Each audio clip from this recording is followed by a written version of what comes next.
Hello guys, welcome back. Today we're going to be talking about the 2005 NHL Draft, the steals, the busts, and everything in between. Now again, what we've done before is look at the first round and see how many players did not play an NHL game. In this first round of the 2005 Draft, you had 3 total players that did not play an NHL game last time. I think it was 2 players that didn't play an NHL game, and then so forth. Now we see 3. Now, starting off, we have a top 3 of Sidney Crosby, first overall, Bobby Ryan, second overall, and third overall, you got Jack Johnson. Not a terrible top 3, but it wasn't any bust or anything, but not the best top 3. Sidney Crosby obviously still goes number 1, but Bobby Ryan and Jack Johnson, not the greatest picks. So once again, going by the players that have played over 500 games, we start off with Sidney Crosby, who has played 864 games, played, of course, drafted first overall, 411 goals, 705 assists for 1,116 points. Originally drafted by the Pittsburgh Penguins. Then you got second overall, Bobby Ryan, who's played 731 games played, 234 goals, 271 assists for 505 points, him being drafted by the Anaheim Ducks. Then third overall, you got Jack Johnson, 788 games played, 66 goals, 212 assists for 278 points, him being drafted by the Carolina Hurricanes.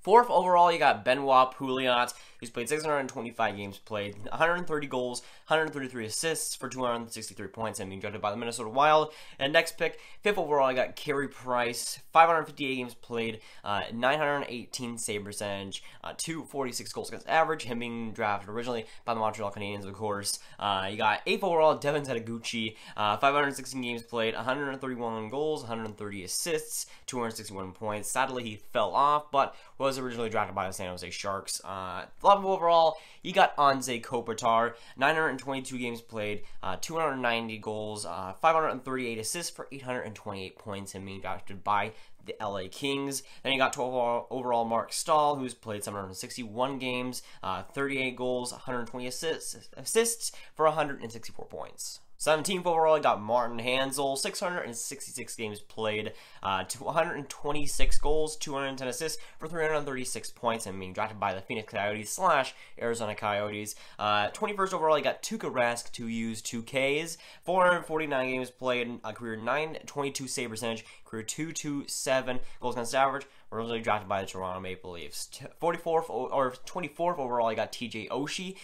He has 665 games played, 187 goals, 277 assists, 464 points. And he drafted originally by the St. Louis Blues. Andrew Cogliano, 25th overall, the Iron Man. 866 games played, 156 goals, 212 assists for 368 points. He was drafted by the Edmonton Oilers. And then last but not least, in the first round, he got 20th overall, Matt Niskanen, 801 games played, 56 goals, 242 assists, 298 points, originally drafted by the Dallas Stars. In the second round, you have a few guys. James Neal, 33rd overall, 703 games played, 263 goals, 232 assists, 495 points, originally drafted by the Dallas Stars. 35th overall, you got Marc-Edouard Vlasic, 893 games played, 64 goals, 222 assists for 286 points, and drafted by the San Jose Sharks. Then you got 42nd overall, you got Justin Abdelkader, 619 games played, 100 goals, 130 assists for 230 points, him being drafted by the Detroit Red Wings. And then last but not least, in the second round, you got 51st overall, Mason Raymond,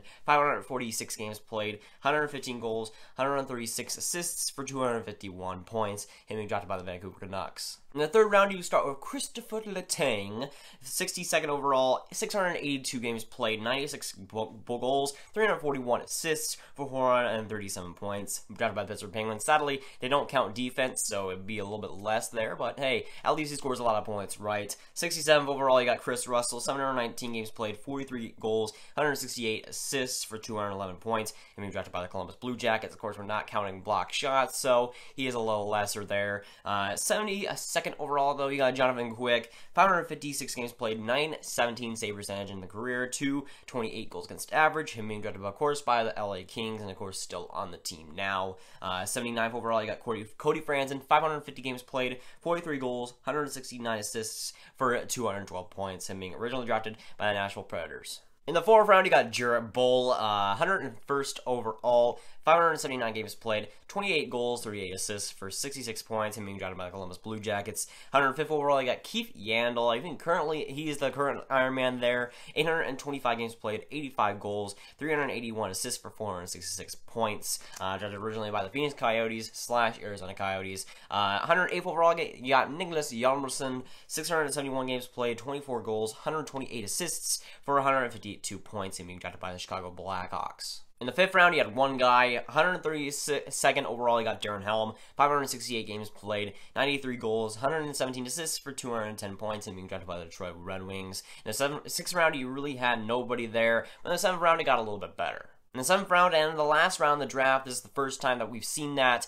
We've only seen, of course, we've seen 9 rounds throughout the last few drafts. This is the first time that we've only seen 7. But in the 7th round, you had Anton Stralman, 216th overall, 702 games played, 45 goals, 180 assists for 225 points, drafted originally by the Toronto Maple Leafs. And then last but not least, you have Mr. Irrelevant, apparently, 230th overall, Patrick Hornquist, 649 games played, 203 goals, 208 assists, 411 points, drafted by the Nashville Predators. Not a bad last pick at all, obviously has had a solid career. Now for my top 5 in the draft, obviously number 1, I don't think you could go wrong with Sidney Crosby there. Obviously, I think he's the consensus number 1 pick, hopefully. And number 2, I'd have Anze Kopitar. He's been a dominant two-way guy for a long time, and it's close to 1,000 games. He's definitely up there, has been in the league for a long time. And number 3, I have a mishmash, Tuukka Rask and Carey Price. Right now, their career save percentage and numbers are pretty similar, so I just go with either or in that position. Number 3. Number 4, I have Jonathan Quick, one of my favorite goaltenders in the league,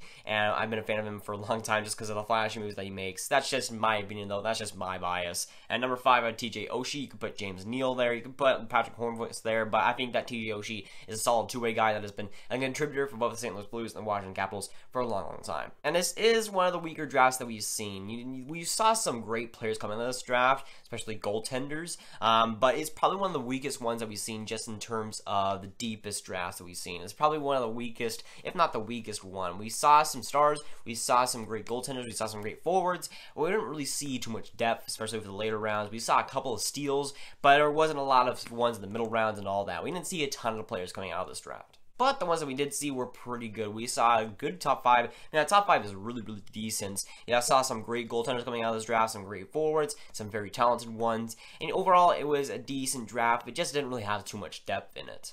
I mean, I write all the names down. This is pretty much the least amount of names that I've had to write down.